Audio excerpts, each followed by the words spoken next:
DC Universe has a new streaming service. Halo is getting a video game series. And oh, yeah, we're going to talk about that brand new Spider Man spinoff film that's coming, Morbius. It's Jeffrey Lyles. You're listening to Lyles Movie Files. Joining me tonight is Jace. Little brother, what's shaking by you? Nothing much, man. Just, I'm actually kind of pumped up about the theory, it looked like a Miles Morales cartoon Spider-Man. That looked pretty cool. So that's what I got going on. And joining us back after a long hiatus, it's the big gun, Gunner. What's up, man? Welcome back. What's good? How's it going? I'm also looking forward to the Miles Morales, Spidey into the Spideyverse animated awesomeness. All right, let's start off with the news that came today. DC has talked about this, and we've heard rumblings, but now we got the official announcement of DC Universe, and that is going to be DC's streaming service, where you're going to have to go on just like you do to Hulu, to Netflix, etc., soon to be Disney, and this is going to be your only way to access unique and exclusive DC content. And the thing that, of course, has my attention the most, based off of every photo, every synopsis I've read, is the Titan series. And it's going to be a live-action Titan series. It is going to feature a Titans team. It's not some random characters who are like, why are these guys on here? It's going to be a classic squad. We're going to have Nightwing. We're going to have Beast Boy, Raven, Starfire, and at least an appearance by Hawk and Dove. And as well as the Doom Patrol. And Doom Patrol apparently did so well on their episode, they were so impressive, that they're also going to get a spin-off series, and that's going to come in 2019. We won't have to wait so long for Titans. That's going to be showing up later on, probably in the fall, maybe in the early winter. But fellas, this is going to be the answer to the CW formula. We're going to see a different take on DC superheroes with Titans. What are you guys thinking about this? Are you excited about the possibilities? We've got Titans. We've got Doom Patrol. We've got a Swamp Thing film or show. And we're also going to get the next season of Young Justice, which is subtitled Outsiders. So I can't wait for that. And we're also going to get a Harley Quinn, more adult theme animation or TV series. So lots of cool stuff coming up and mentioned with this. And we're also going to have the option to go and watch old school movies. They've announced all of the original 4 Superman films are going to be there. The Wonder Woman TV series in HD for the first time. Lots of opportunities for DC to throw in all of their great content, including those animated films that we've enjoyed for a decade plus. Gunner, we haven't heard from you in a while, so what do you think about this service? Do you think you're going to be subscribing to it? I probably will, especially if they have a little show called Superboy. Both actors from the 90s. Go for it. It was so cheese, the first one anyway, the first season though, but I want to see that in HD. That'd be sweet. I was going to ask if the animated movies were going to be there. That would be great. Then I don't have to keep spending like $15 on Blu-rays every time because I just buy them and just add it to the collection. I can just watch it on the streaming service that I pay for monthly and keep watching whatever. Yeah, the Wonder Woman. There should be another show off the top of my head. I can't think of it. I thought DC owned them. Lois and Clark will probably be on there, and probably Smallville. I'm not sure how it'll connect with the CW shows, but maybe Lois and Clark. Geez, what else? I feel like they've had more shows. Maybe they go. Just like it's going to be the Batman movies are going to be on there too. Right. All those movies are going to be there. Maybe they'll have the 66 Batman series. That would probably be a cool thing for a lot of people. Oh, I don't know how you would have that. Yeah. Yeah. And the old Wonder Woman we've already mentioned. So that'd be cool. I mean, they got to do something because their movies, I mean, geez, they can't seem to make good live-action movies as good as Marvel does. And I used to say that people just want to hate on DC because there's not the Marvel formula. However, after watching Infinity Wars, I don't see how DC can have an answer other than forget it. Let's just do what we do best, which is TV. Let's make sure that we have our streaming service. Here's our answer. Boom. Which is not a bad. Yeah. Have you seen the pictures of Robin? I have definitely seen the pictures of Robin since last fall. So I was just like, yes, this looks cool. So, yeah. I mean, it looks like a good costume. They're not really messing around with this one. So it's like, okay, if they're gonna do Titans, they could probably do a better Batman series. You know what I mean? I'm not excited about Swamp Thing. I don't think we need another Swamp Thing series. I mean, we're old enough to remember there were like two, a cartoon and a live action one, and it was just like, ooh, kind of tired of been Swamp Thinged out for like years. Now, you raise a good point because that's another movie they could probably bring on there, but they're old school cartoons. So if they start throwing in Batman animated series, Superman animated series, Batman Beyond, going old school with Challenge of the Super Friends and Superpowers, there's a ton of viable content for them. You know what? Amazon has all of those, right? The ones that you just named, including Superboy. And yet we can't watch them because you gotta pay for it or whatever, this and that. I'm like, I already paid for Prime. I gotta pay for more Prime to watch old school shows now. Okay. So that would take away from Amazon's situation, which I'm not gonna cry over. They got enough money. Right. And I think I think Amazon, that's why you've seen them make such a push now to come up with original content, because Disney is going to be taking their stuff away and whatever original Disney stuff. And then presumably after this deal with Fox goes through, whatever Fox content's on Amazon. And, DC/Warner Brothers isn't going to wait around to just have Amazon take advantage of their stuff, which probably draws a nice crowd. So, yeah, there's a lot of potential here. Chase, what are you thinking about it? The fact that if I can watch some of the DC shows, like the old, if I can watch Lois and Clark streaming while I'm working, that would be cool. I mean, same thing with, Smallville's basically what I did law school on. So if anytime I need to have a brain break, I can definitely watch some Smallville. And if I can do that streaming, good stuff. Now, I think this is actually a really good thing. I mean, I once they said they were going to make the Young Justice sequel and a Warner Brothers exclusive, it was like, yeah, that's kind of hostage taking, but you got my money. I was already in. The deal. Yeah, it was like, okay, and because once they said the deal wasn't going to go on Netflix, which is like, man, but then they said, no, we're picking it up. All the original people are going to be back. It's just going to go on a streaming service. It's like, okay. Well, at the very least, as long as they make it so you can watch the whole season in a day versus trying to do like how CBS did with their streaming service, where you had to watch their stuff like the Good Wife sequel or spinoff, 1 week at a time. So you couldn't actually enjoy it the whole, if you did a month trial, you couldn't watch the whole thing. Which would it's that's the whole point of streaming. I want to be able to watch the whole thing when I want to, not week by week. So as long as they do the right thing by consumers, let us watch the whole all these shows like a Titan. Especially like a Titan son, that would be cool, because I think that there was talk about that getting picked up by TNT, and then they said nah, that didn't. But if they got a good enough episode that they made a spinoff or something else from it, I think that's a good sign. So I'm very much into this. If I can watch, like I said, the old school DC movies and a lot of some of these new Batman streaming stuff, there are just all right, let me see if I want to look at it.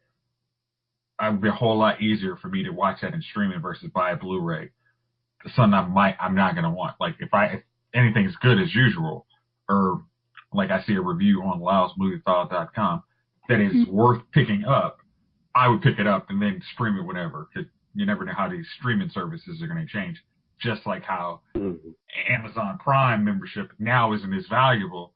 Once they said, hey, we're going to take all our content off, like Hulu, you're like, oh, well, Hulu's not as valuable anymore either. So now with all this going to DC Universe, it's like, okay, well, I'll spend those dollars there. So Yep. very, very much looking forward to that. And I'm now, will the waiting. CW shows be on there? Now, will the CW shows be on there too, just to kind of repeat? I mean, why not? I mean, it's everywhere. They're on Netflix, so I can't imagine they're why on Netflix not and the taking CW app. Yeah, They're on Netflix and the CW app, so why wouldn't you? Yeah. But couldn't Netflix decide? I mean, couldn't DC decide to pull them off Netflix? Yeah, that's what Disney's doing with their content. Yeah, I mean, I don't think it's. I mean, there is a point I would think, hey, I would want it on a non-exclusive platform to get more viewers to my live shows. Like for CW, since most of those shows they're still ongoing, I'd keep them on Netflix just because it's like, all right, I want somebody to look at the repeats. If they're not, in case they don't want to have our exclusive app, then they might come and actually watch a TV show and then come back. But there's nothing that stops them from making that business decision to say, hey, we're just going to take all our content and ship it over to this DC Universe. They'd be stupid not down for to take that, everything that over there. I would. That's the whole point of having it. Having your own, of course, is exclusivity, but also with those CW shows, I mean, why have a different business mentality? Spread it around. I'm like, okay. I mean, you're collecting. License my stuff out works out just as well. Bingo. Excuse me. That's exactly what I'm thinking. Just license out to all of them. Why not? It's all CW, it's all Disney, and it's all Warner Brothers, DC, and there you go. Man, you just won't have that Dare to Defy logo in the middle of it. But, yeah, why not? Well, that's the thing. They've got the CW shows. They're not leaving CW. I'm talking once that season's over, you put the shows right away on there. Like, to me, you've got CW as your outlet. You've got whatever movies. You've got the Warner Brother animation films. And maybe on that streaming service, instead of, putting it out, maybe they have an early release date for those movies to go on that service, even before the digital people who get them faster than the people who buy the hard copy still. And still taking advantage of the exclusivity of having their own service and making it an appealing bonus for people. So my question for you guys is, how much would you pay for this service on a monthly basis? Yeah, I think $12.99 in that range, knowing they're going to go up to $15 in 2 years.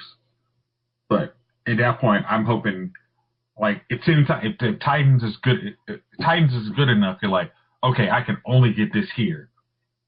I'm willing to pay for that. Like, if Swamp Thing or Metal Men, is that what's the other series, Joe? Doom Patrol. Like, if those are 3 shows that are so good and they're 100% exclusive, plus Young Justice, yeah, I'll be willing to pay more. I mean, especially like, I wouldn't get to an Amazon Prime, but if I want, I just use Amazon Prime really to get stuff shipped to me. I really don't use their TV service anyway. So, those would just be dollars I would change that allocation. Or just keep, like I said, that would be something, having those movies come kind of exactly when they come digital streaming. It's like, because, that's money DC knows they're going to get every month anyway. So they almost could say, hey, you know what, we're going to get rid of our whole streaming business on these Blu-rays and literally make you buy them through DC Universe, which wouldn't seem like a bad idea to me. All right, so that's good. So it sounds like we're all excited about this, and hopefully DC will keep pumping out new content because, man, I think if Young Justice works, we could see them opening up a whole other realm of their characters that may be afraid to take on to that live action front. Maybe the DC streaming service is the way they can finally get a Legion of Superhero show out. And maybe they just go old school and make a cartoon series on, say, Justice League International. Just go completely off the rails and do an Outsiders spin-off. There's a lot of possibilities. Yeah. Dude, oh man, Justice Society. Do it all. Yeah. Yeah, and do original movies like a Golden Age. Maybe this is the kind of A format where real they could crisis. do a Crisis on Infinite Earths, and A they real could make crisis. it a 5-part or make it a 12-part saga because You they have to don't do 5. have You any have to do limit. more than 5. Yeah, so there's so many possibilities, and I'm really excited, and what I've seen of Titans makes me think that they're really on the right path with this. Oh, the other good thing is they're probably going to have that Legion of Superheroes show that was on this WB for, 2 seasons? That would be on there, too. So that would be, Yeah. because that thing is impossible to track down. I mean, the only way I found it was going through, I think it was like Baltimore Comic Con, that somebody had a copy of them, like, here, take my money, go bye-bye. Oh. So, yeah, so that'll be good to have some of those kind of shows that, like, because you'd also have the Batman Beyond, and all of the Justice League shows, and Superman, like those animated shows on that. So that's like, yeah, here, take my money. Yep. Is there. All right, let's move on. So, another bit of news, keeping it on the comic books for a second. Jared Leto is anxiously awaiting, I guess, like the rest of us, what Warner Brothers is going to do with the Joker. We've heard there's going to be a Joaquin Phoenix standalone Joker film that's going to be totally unrelated to any Joker we've seen so far. I'm not excited about that. I think Phoenix would make a great Joker, but I need him in the context of a larger universe, not as a standalone character who may or may not interact with Batman, Batgirl, Robin, etc. I think that's going to be an odd choice, and one of those decisions that I think is not going to work and is going to continue to confuse people who are going to be wondering what's up with Jared Leto's Joker. And Leto's Joker is supposed to be showing up in the Birds of Prey film, and he may be in a Harley Quinn movie as well. That's all up in the air. So he decided to get something concrete and definitive. So he signed on to play Morbius. And Morbius is a Spider-Man ally, enemy, depending on who's writing them. Basically, same kind of concept as Man-Bat, brilliant, or Lizard, brilliant scientist, has a disease, wants to cure it, becomes a vampire, and he's running around trying to stave off his bloodlust. And Morbius is one of those kind of characters who works well in small doses, kind of cool. Oh, he's a vampire, but he's struggling to be a hero, so it can work, and I'm kind of curious to see which direction they go into. I think this may be a better fit for Leto than Joker. I think he's got the hair, if nothing else, to play a vampire. Some curiously optimistic about it, cautiously optimistic about it. But, Jace, what do you think about this? You said a lot of stuff there. DC doesn't need to have any kind of spin-off movies with different characters that aren't connected with a larger universe. It's like Marvel, on that regard, Marvel has created the formula. Like, you can't just do standalone random films. I mean, especially if you're trying to get younger audiences in, you're going to confuse them. The parents are going to be confused, so they're not going to go see it. They're going to find him and Haw's ways. Huh? Did that Venom movie ever come out?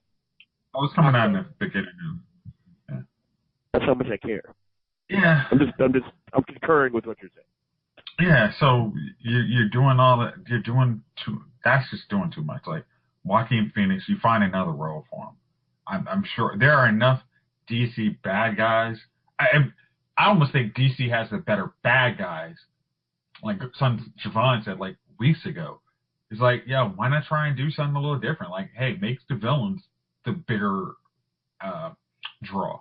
So maybe you could have somebody like, I don't know, like honestly, doing a Deathstroke movie, like instead of having him part of a Batman movie, like literally make a movie about him and then have him come into a Batman movie versus starting with the heroes first. Maybe I mean, just DC just has better villains, so why not try and do something a little different there? Now back to Morbius. I don't blame Jared Leto. Like, hey man, I'd rather commit to something that somebody really wants to go all in on, versus, and I don't have to follow behind anybody else on this. So he's a good actor, so hey, let him sink his teeth into this, ha ha ha, and go from there. I think this is a good move for him. I don't know if there'll be an audience, but I think you had it on the site where maybe Marvel plays nice with Sony this time and says, hey, do you want to use, since you lent us Spider-Man, how about we lend you Spider-Man and Blade or something like that? To make it like, oh, okay, let's see where this movie goes, because we don't know. So I think that's probably a better way to go than trying to follow in some old treaded footsteps. So I think I don't know if I'm going to be excited to see it, but maybe you throw a really good trailer in there and I'll be interested in seeing it. And Birds of Prey, I think honestly that could actually work out really well, because those are some heroes that DC doesn't have established that much. So, and I think Birds of Prey actually might be a good way to go for DC to actually say, hey, we got something that Marvel doesn't. Like, so we're treading some ground that they're not, and we can actually, lead the forefront on this. So I think that actually is a good idea for them too. All right, Gunnar, what do you think? Yeah, I'll start with Birds of Prey real quick. Yeah, Leto's like, cool, I'll play this Joker here, I'll play this here, but y'all are taking on this standalone Joker? Like, that means that the company has no idea what they're trying to do about continuity. So yeah, let me go play this random vampire character. Again, will I have an audience, like Jason said? I don't know. I don't think I need to see another vampire as long as I live, as we've been oversaturated by that for the last decade and a half or so. So I think everybody's got vampire fatigue. So here's another one that, let's say you don't know who Morbius is, right? But you know what I mean? You're just coming through, and you're just like, oh, another vampire? Okay. You know what I mean? So as successful. And then, Jared Leto and white makeup again. Cool. That seems like the thing he wants to do. Great. So that's the first thing I thought of. I was like, really? I guess he likes this kind of stuff there. That's him. And yeah, that Birds of Prey was the show that I forgot about, that I was trying to think of with the DC app. So if you recall the TV show. Yeah. Short-lived, yes. It didn't last long, did it? I don't know. I think just a good show. Anyway. Yeah, I think it was one season, right? Yeah. So yeah, no, I think that movie would be cool if they do it right. But I mean, good for him for making that move, but I don't know. I would have pushed a little more for playing the character that you get paid for. You know what I mean? Or you're already getting paid for. But yeah, switch to the Marvel side. Question: who is doing Morbius? Like, is this a Sony, former Sony. Fox thing? So the thing is, if I'm understanding this deal correctly, they can always include Tom Holland's Spider-Man in any of these spin-offs if they want to. And Spider-Man could also interact with these guys in his films. I think the way it's done up, Marvel Studios would have to do a special deal to get Morbius or Venom to appear in a greater Marvel universe-wide film. So say they did a Secret Wars and wanted to put in Venom, they'd have to create a special deal to get Venom in there. Yeah, and maybe it worked, but from what I've seen of that Venom trailer, I don't care about seeing him come over. So I'm good on that one. Yeah, exactly. I was like, I don't think we need that. Yeah, I'm fine with Spider-Man. Thank you. Yeah. Yeah, the anti-hero, Spider-Man. the anti-hero, the big giant corporations, like, yeah, I'm good. It's like you almost needed like Carnage, like in the trailer, like, oh, okay, there's gonna be some bigger and badder than him. I mean, it's still just the plot. June. Yeah, it is June though. I mean, they'll show him later in another trailer. That was just the first one to be like, hey, we're doing a Venom movie. So it's still not gonna make me want to see. I would say, but did the Venom teaser make you want to go see that? It was like, no. I'm not interested in Venom as a character like that. I like him How as was Venom fully ride a motorcycle? foil to Spider-Man. I just need him in Right. that capacity. I don't need to see Right. him trying to debate with his morality. He's just the guy who's pissed off that Spider-Man cost him and Peter Parker cost him his job, and that Spider-Man rejected him or it when it was part of his suit. All that other stuff doesn't matter to me. So Yeah, because you have to really change the whole continuity to make that Right. this movie make sense. That's why I'm not watching it. I'm like, no, I'm good. I mean, when the motorcycle thing was just like really what I was like, this is gonna be a terrible movie. It's gonna be a terrible movie. That scene did have. If that scene did get like, oh wow, this is, you want us to pay to see that? Huh. Right. Good luck. I'm like, nah. Let me go see Tom Cruise do Mission Impossible 18 instead. Good. Hey, dude, it's got my money. That was got my money. I'm like, whatever. I'm down. I'll watch it again. Keep in mind, we saw the first Mission Impossible with him in college. Dude, I don't even think it was college. I think it was high school. You think it was high school? It was high school. Oh my gosh. Somebody Google it. Yeah. What year was that? 95? Oh my god. Yeah. Yeah. It's like, I remember seeing it with a girl, and I was not good with girls back then, so okay, cool. Oh, we were really, no one's passing notes and now flipping it in the lockers anymore. It's like, yo, here's a text. Yeah, man. These young kids, these young dudes now. Hey, what's your Instagram? I want to slide in a DM. Nah, dudes nowadays are just like, here's my penis because we have no game. Yeah, true. All right, let's move along. So Showtime is getting in on a pop culture phenomenon. This is interesting because we haven't seen a lot. We've definitely seen networks and movie studios get all in with comic books, but Showtime is taking a different approach, and they've greenlit a Halo series. And you know, HBO, Showtime, Cinemax, etc. are all like kind of scrambling now to find the next big show. Everyone's looking for the next Walking Dead, and Showtime is banking on Halo. And of all the video game series, Halo's an interesting one to make into a TV series, or at least do it right. But I got to tell you, I'm interested to see what they do here. I would love to see good Resident Evil movies, but Halo seems like it fits well for a movie or a series, just depending on how they do. Maybe it's a Battlestar Galactica kind of feel, but I think this could work. Gunnar, how about you? What are you thinking on the Halo series? I feel like they skipped a step. They should have done Metal Gear. That would be cool too. First, Metal Gear would you know work. what I mean? Yeah. And then go to, you know what I mean? Halo's like, okay, there's only so much you can do. Metal Gear, and you got decades of, just plot. But you know what I mean? Mm-hmm. I would watch you guys play, and I'm just watching it like the story version. I'm like, I'm not playing this joint. I'm just watching. This is very interesting to watch. I want you to make a movie out of it.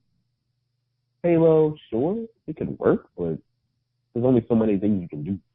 Nah, man. But come on, you know they've got to get Beyonce to do the theme song. Sure, she might as well. She's rapping now, though. I don't know if you knew that. Is she rapping, or is she Did you listen to the randomly last album with the Carter? Is she randomly stringing words together like today's rappers? Well, she did that with the last album. That's funny. But no, this time she's actually using actual words, and it's good. And it actually sounds better than some of the rappers on Double XL. That puts her up on them then.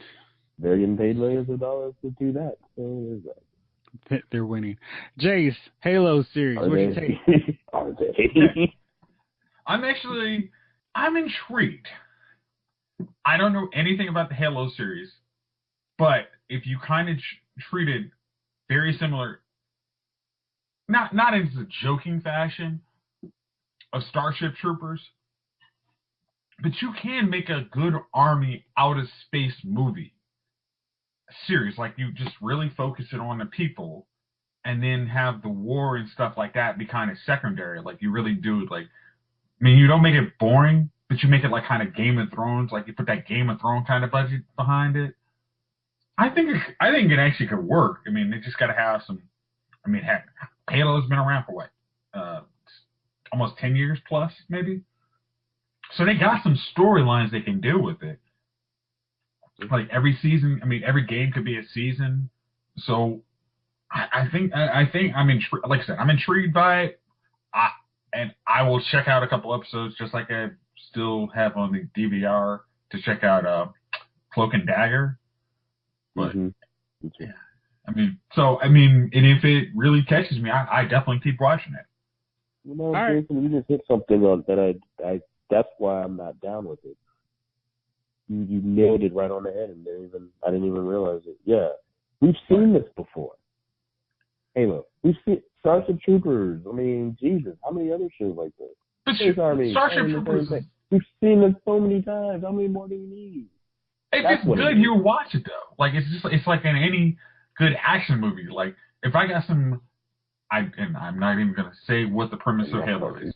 I just know there's a bunch of Space Marines. I see some trailers on PlayStation Network, so I'm not gonna butcher this. Yeah. But it's some Space Marines. You have some compelling stories about how this person's good, what their backstory is, what's motivating them to keep going. Like some romance in there, some drama, and then some kick-tail action scenes. So you'll go in there. I mean, just like none of us probably had a thinking like, yeah, I don't want to see this Game of Thrones. It's like some Viking stuff, right? I mean, you'll watch it and you're like, oh, this isn't some Viking stuff. Oh, okay. I was like that for 4 seasons. Then I watched it. I watched like season 5. It's the last episode where the Snow King dude raises arms and all these families. I'm like, oh, I'm gonna watch this show. Yeah, I root for bad guys. I like that. Yeah, it's like, so once you but I have something to captivate you would be like, hey, if somebody tells you, hey, this is worth checking out. Like after that first season, you'd probably be a second season adapter. But if it's good, you go in. Now, if it was on NBC or something like that, yeah, don't bother. Oh, God. Well, that's cruel. Showtime, I think they're going to put the budget into this and let it go and then see what happens. What was the last great Showtime show, though? Dexter? Yes, exactly. They screwed that up towards the end. Really? It was like 3. Yeah, the last 2 seasons, you're sitting here like, why am I watching this stuff? Especially that last episode. Dude, I kind of felt like that at the, I don't think I finished season 1 of Dexter, and I'm like, okay. I get kind of what we're going. Dexter's gripping. We'll talk about that offline. Yeah, we'll have to have another episode about Dexter. But I'm thinking, like, what was the other last? Weeds, maybe? Yeah. What was it, Californication? That got boring to me after a while. Yeah. Able to Company's cool, but, I mean, this is probably like the first time Showtime puts money behind an action budget, which, I mean, there's probably plenty of action directors. I mean, you can talk to the guys from Cinemax who make Strike Force. Like, they can at least put on a good action scene. I'd feel more confident if it was Cinemax. I think I'd feel more confident if it was Cinemax Strike Force. You're absolutely right. Oh, and Ray Donovan is probably the closest one, right? This is not a bad show. Closest to action, but it's still drama-filled now. All right. So, Dwayne Johnson I feel like it's safe to say he is one of, if not the biggest star in Hollywood, and probably has been for a few years now. The dude finds ways to make money off of even the most mediocre project. I have no interest in Skyscraper, but I'm feeling it's going to make more money than I expect. And another of his films that made a lot more money than I thought it was going to was Jumanji. It's one of the biggest hits of 2017. It's one of those films that made so much money that it came out on home video while it was still playing in theaters. And outside of Black Panther, I can't think of another movie where that was the case in the last 5 years. So he just makes money. And he is back to making money with Kevin Hart and Jack Black and Karen Gillan. They're going to be back in Jumanji 2, Welcome to the Jungle. I don't know if that's the official title. I think they're still working out the kinks on that. But the big news is that Rock is thinking that he is stronger than a lightsaber, because Jumanji 2 is going to come out December 13th, 2019.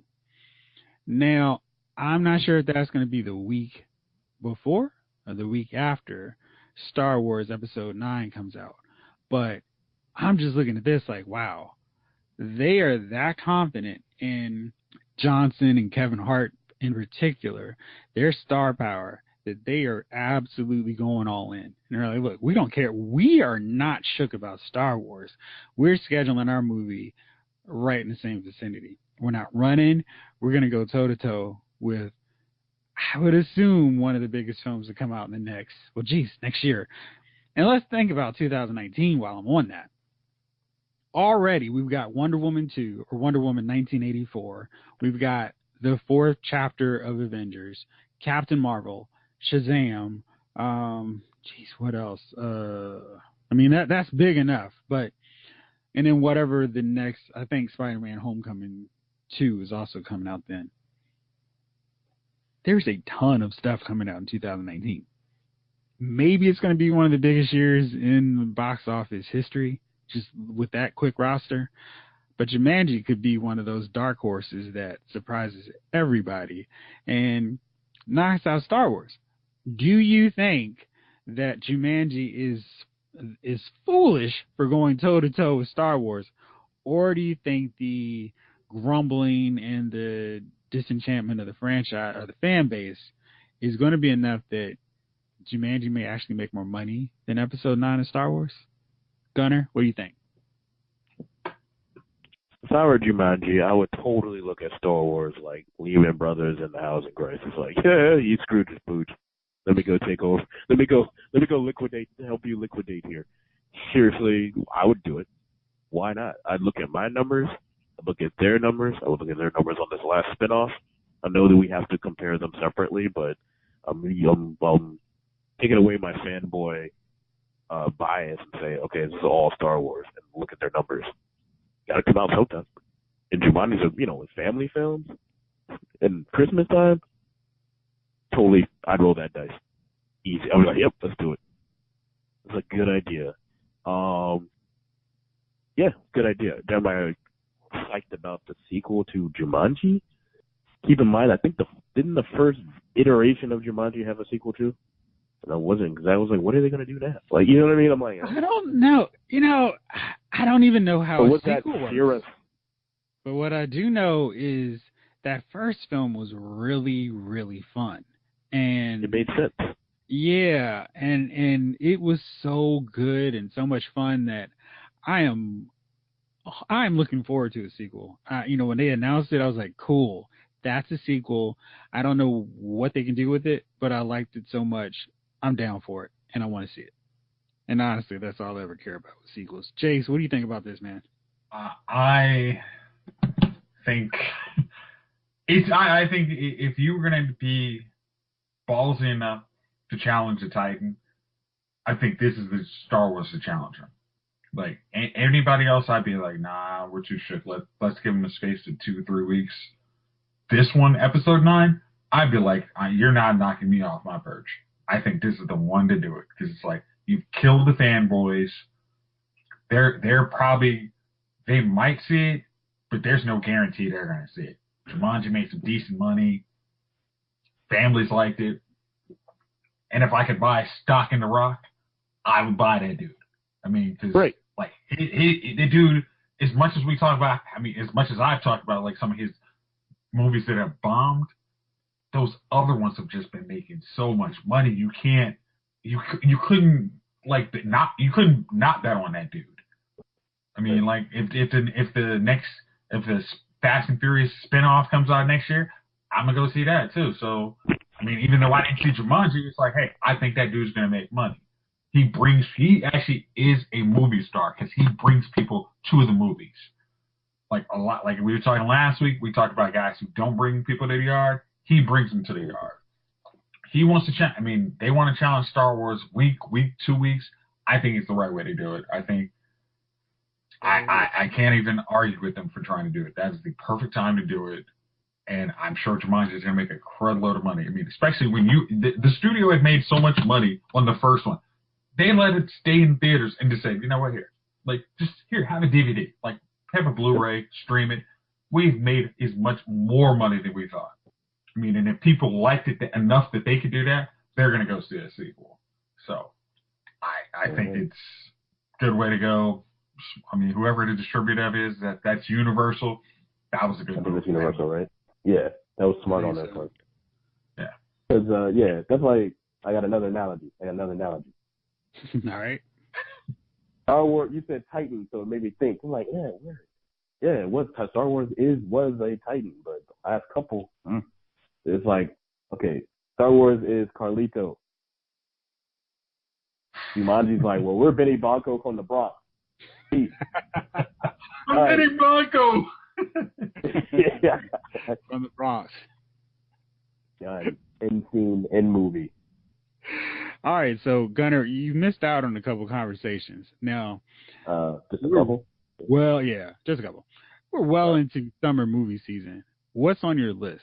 Like, what are some things that you are looking forward to seeing and have on your radar? Ant-Man and the Wasp, obviously. Curious to see how they tie in with the Thanos thing. Okay, since you mentioned it, mm-hmm. I did see it, and with every Marvel film, I have to rearrange my ranking, and this one is like, okay, I'm gonna have to do some re-ranking near the top, not at the top, but like that top 10 early teens deal. Mm-hmm. Whatever Marvel Studios is doing is just, I was kind of like you. I felt like other studios just needed to be like, okay, this is how we make a comic book movie. And if we do this, we do that, and bam, we got a hit movie. And after Infinity War, after their 2018, I just don't see any studio coming close to what Marvel Studios has done. I mean, we've seen 3 tremendously different films.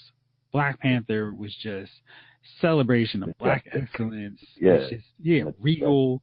It was this combination of regal and meets James Bond and just so many things that it worked beautifully. Avengers Infinity War was the blockbuster of blockbusters. It was the pinnacle of comic book spectacle. And then it just left you hanging with an actual cliffhanger that we never get in movies anymore. Ant-Man and the Wasp does not try to be Black Panther. It doesn't try to be Avengers Infinity War. What it does is creates its own lane that it established with the first film, but then just goes in even more. And my main takeaway from it was Marvel can do whatever the heck it wants to, and they'll make it work. So if they want to make a comedy, action hero film, they're going to make one of the best action hero comedy films there's around. And they just, whatever they have on their list, like, let's take this, let's go after this genre now. They're going to do it and make it work.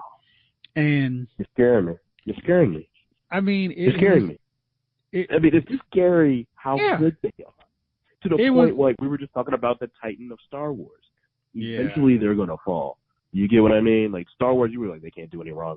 They just literally can't do. And Christian hates it. I can make excuses for him. It's like Kanye, right? But after a certain point, you're like, all right, y'all screwed up. Eventually, they're gonna fall. But right now, we're in like a golden era. It's like hip hop too. Like in a golden era. We are, but I just feel like they understand what they're doing and what the characters are, and as long as Kevin Feige's there, they're not going to drop the ball. I mean, the only film in 20 I didn't like was one. It was Iron Man 3, and mainly because I didn't like the way they handled the Mandarin, and that's like 100% why I didn't like it. But for people who weren't attached to the comic book version, they could enjoy it for what it was. But for me, I'm like, what the heck are y'all doing? But one misfire out of 20, and there are some good elements to Iron Man 3. I'm not going to just completely crap on it. And they redeemed themselves with that Mandarin situation anyway, remember? So for 50% of Iron Man 3 was really good.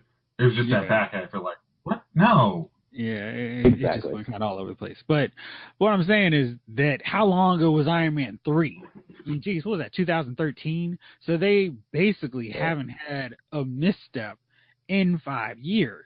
And they're not showing signs of like, well, that was a weak one. I mean, I left Ant-Man and the Wasp thinking, Yeah, I left that film like, wow, they can do whatever. And they don't care about your expectations of, oh, this can't be as good.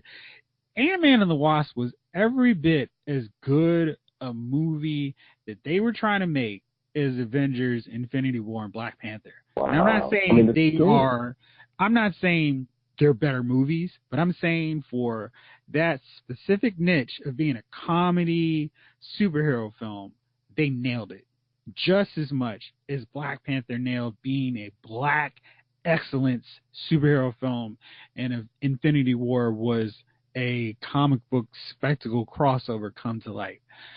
It's so much fun. I mean, they take all the powers of Ant-Man and Giant Man, and they don't. And the thing that worked, which was so great, they had fun. It wasn't like they're trying to make a dude who can ride on ants and turn into skyscraper tall super serious. There were serious moments, but it was like, look, we can have fun with this. It's okay. Right. And we're just going to have fun. And I wasn't thinking, hey, this doesn't quite match up with the tone that was set in Infinity War, which was much serious. You know, like, dude, this was fun right from the jump. And they tie into it, and it's like, whoa, yeah, right. Yeah, okay. But I love these movies, and I you know, the only thing is that it makes the binge and hype up for the next film so much longer now. It's like, okay, Yeah. I got to carve out days to get hyped up for the next big blockbuster. But that's a pretty decent problem to have.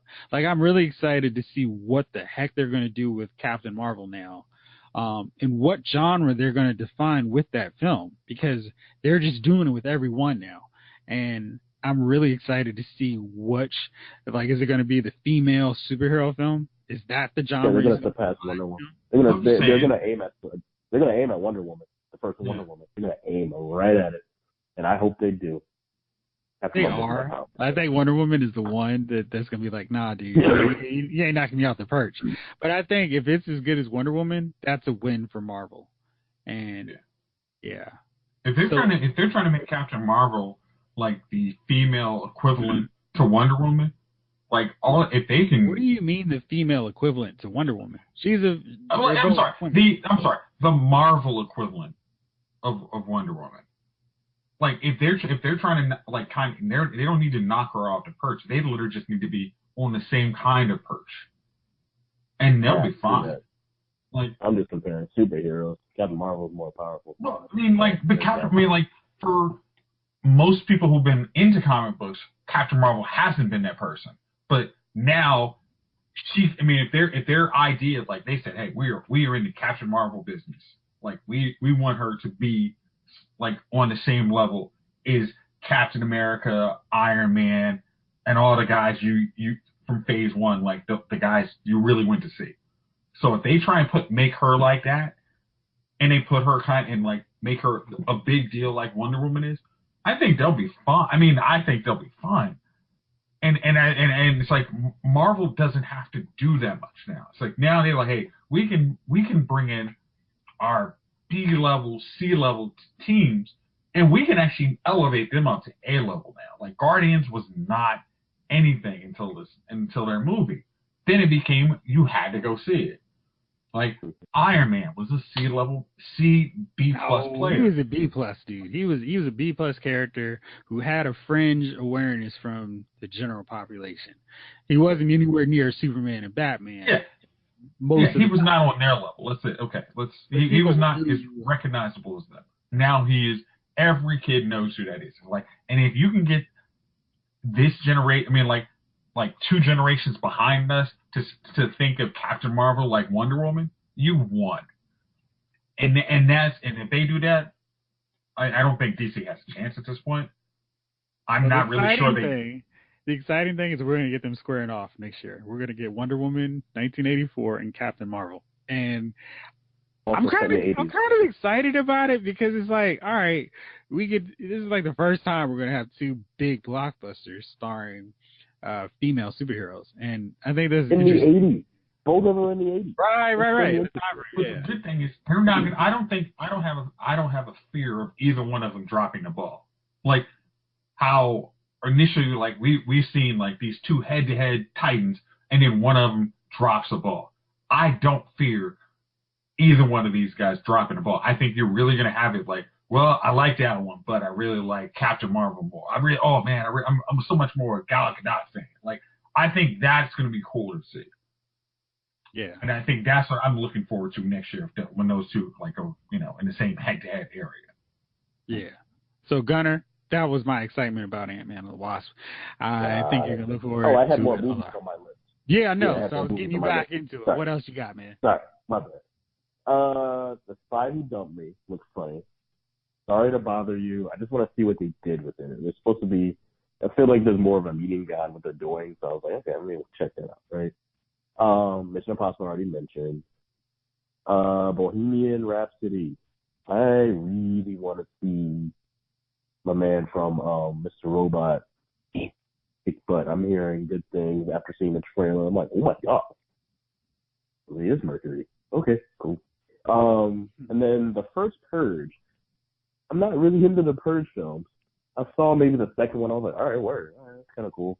On HBO or something late at night. Like, sure, why not? Let me just watch this. But this one seems like to have some other social commentary to it. It does. I think I put in parentheses like black folks. I was just like, there it is. I'm like, oh, maybe I should see that. Yeah. So that's a good list. Those are my, yeah. I wasn't sure after the Marvel films what else I was going to be looking forward to checking out this summer, but there's a lot, and I'm encouraged by that. And I think, if anything, the fall and the winter may be the letdown of 2018. And, I'm kind of hoping that is the case, because I will riot, metaphorically speaking, if Black Panther is not all up in the nominations come award season. But so far, I haven't seen a lot of. You're gonna have to riot. You're gonna have to riot. Dude. Black cinema plus comic book stuff. I mean, it's just cinema, man. It was good. Yeah. So no, that's getting the Lord of the Rings treatment. You just cannot do it. Like, especially if you added new Oscar members, you have no. It's like, hey, I don't care what Price Waterhouse Cooper says. These films are in here. Like, it's coming. Fish Porn won last year, so. Next week, we are going to absolutely break down Luke Cage Season 2. We were going to talk about it, but Gunner is still in the middle, and he is right at a point where if he watched the episode, finished watching this episode, he would be ready to talk about it, and then we'd be like, finish watching the season, because it's real. And if you haven't gotten around to watching it yet, please do check it out, because, man, it's definitely my favorite of the Netflix seasons, and I'm looking forward to rewatching it again, like ASAP. So, fellas, that's it for this episode. Thank you out there for listening. This episode of Lyle's Movie Files has been filed.